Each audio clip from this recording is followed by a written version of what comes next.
Hi guys! Good morning everyone! Live update muna tayo for today's video. So ito na nga si Richard, ay hatid na nga si Kenken at si Lucky sa school.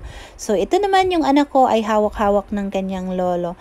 At ito na nga naman talagang mga aso na to ay talaga namang ang kukulit. Tingnan nyo na nga naman. So hinatid na nga ni Negra yung baona ni Kenken dahil nga naiwan nga. At dahil nga ay paparating na ang summer at ang aga-aga ay sobrang init na nga dito sa probinsya. Pagkatapos naman hinatid ni Richard ay pumunta kami sa garden at nanguha kami ng papayang hinog. Maganda nga naman talaga ang buhay dito sa probinsya dahil kapag may tanim ka, may aanihin ka. Kitang-kita nyo naman, sobrang hinog na nga ng papaya. So i-open na namin to at titikman na namin to guys. Alam ko na relate talaga ang mga taga-probinsya dito dahil nga naman kapag meron kang lupa ay ayan, meron kang itatanim, meron ka talagang aanihin.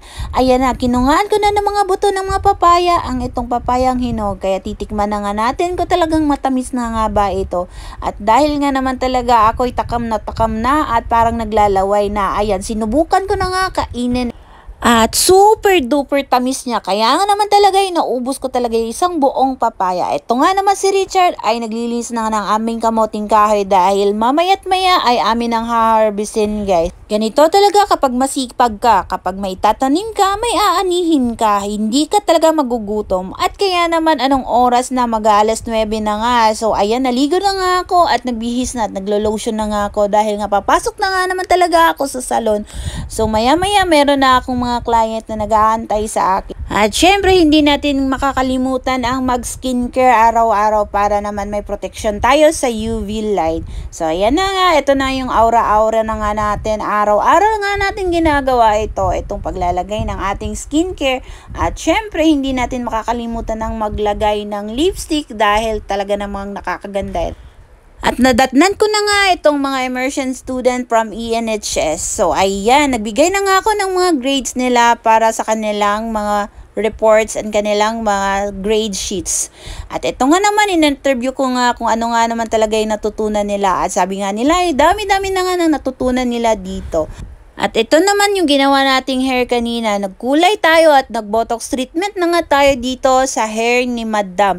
So, ito na ang ating mga ginawang buhok kanina.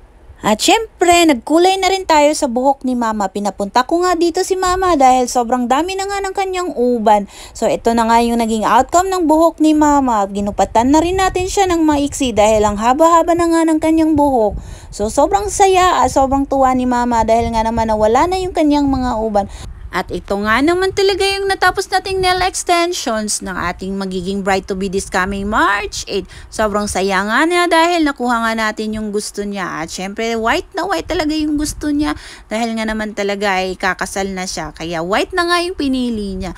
At pagkatapos nga niya na ay naglinis na nga tayo dito ng ating mga nails abubot. So alam niyo naman madami na namang alikabok. So ayan, araw-araw na nga nating lilinisin to dahil minsan hindi ko nalilinisan dahil nga naman talaga ay sobrang busy ko.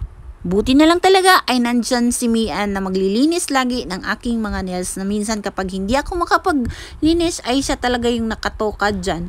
At dahil gabi na nga ay umuwi na nga kami at syempre nadaanan nga namin talaga dito yung napagkagandang senaryo dito sa Villa San Vicente, yung sunset, sobrang ganda talaga kaya naman talaga ipinastop ko siya at ayan, kinuhaan ko nga ng video dahil nga na-amaze nga ako sa sunset dito.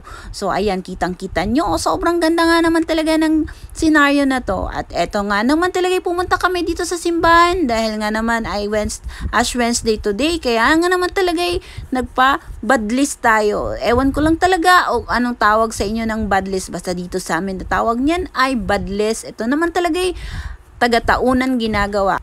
Maraming salamat sa panonood nyo. Sana'y nag-enjoy kayo at see you again on my next vlog. Maraming salamat.